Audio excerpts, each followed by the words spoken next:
एक ब्लॉक है, उसमें अध्यापकों का 350 टीचरों का ग्रुप है और 350 टीचरों के ग्रुप में एक ब्राह्मण ने SC ST OBC के ऊपर टिप्पा टिप्पणी ग्रुप के माध्यम से करना शुरू कर दिए। जब ग्रुप के माध्यम से टिप्पा टिप्पणी SC ST OBC के विरोध में करना शुरू कर दिए तो एक हमारे समाज के थे, उन्होंने उस ग्रुप में जवाब दिया कि आप ब्राह्मण लोग विदेशी हो। DNA के आधार पर उन्होंने ब्राह्मणों ने टिप्पणी किया कि आप लोग गौ मांस खाते हो, मदिरा खाते हो, तो उन्होंने कहा SC ST OBC से ज्यादा आप ब्राह्मण विदेशी लोग गौ मांस खाते हो, मदिरा पान करते हो, आप लोग DNA के आधार पर विदेशी हो। अब वो क्या काम किए तो उसके खिलाफ में तहसील कोर्ट में याचिका दायर कर दिया और याचिका दायर कर दिया।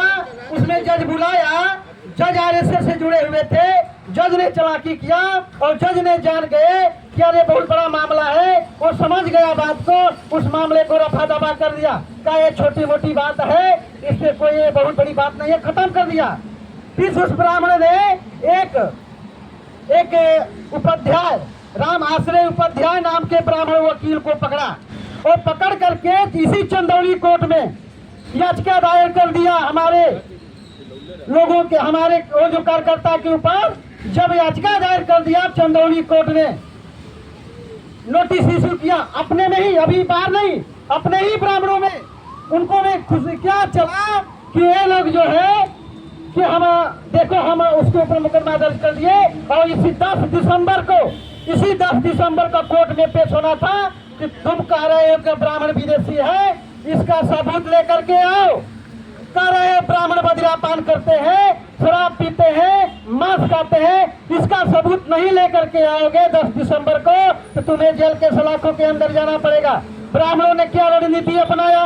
ब्राह्मणों ने रणनीति अपनाया कि इस मैसेज को जो है कि हम लोग उसके पास अभी नहीं भेजेंगे, 1-2 दिन रह जाएगा तब मैसेज भेजेंगे तो क्या होगा, इतना जल्दीबाजी में सबूत इकट्ठा नहीं कर पाएगा।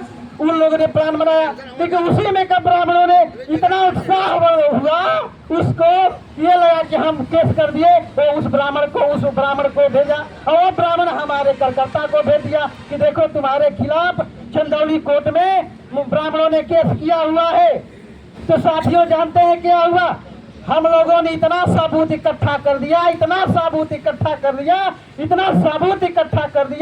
कि ब्राह्मणों ने भी विचार विमर्श किया, जैसे हम लोग विचार विमर्श कर रहे थे। वो कोर्ट पे जो मुकदमा किया हुआ है राम आश्रय उपाध्याय, वो भी अपना विचार विमर्श कर रहा था। क्या ये हुआ लास्ट में निर्णय साथियों?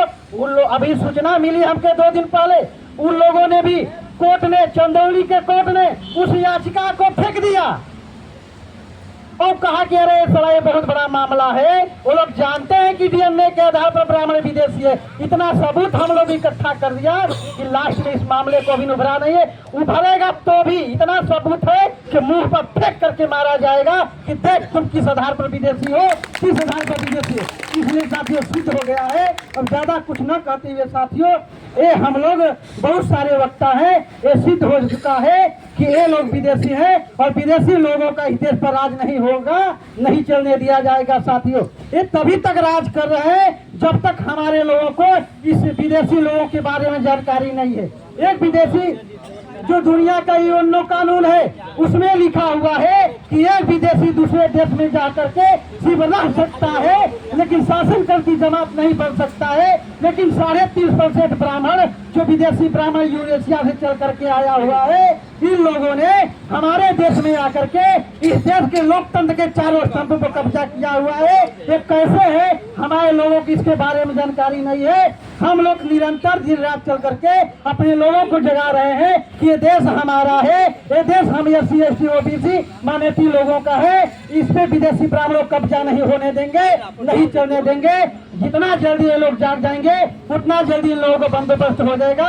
इसलिए साथियों ऐसा करना होगा और आज भारत बंद इसी मुद्दे पर किया जा रहा है। आप लोगों ने हमारी बात को ध्यानपूर्वक सुना। इसी आशा उम्मीद के साथ आप लोगों को धन्यवाद। जय भीम, जय भारत, जय मुंडवासी, खुदा हाफिज।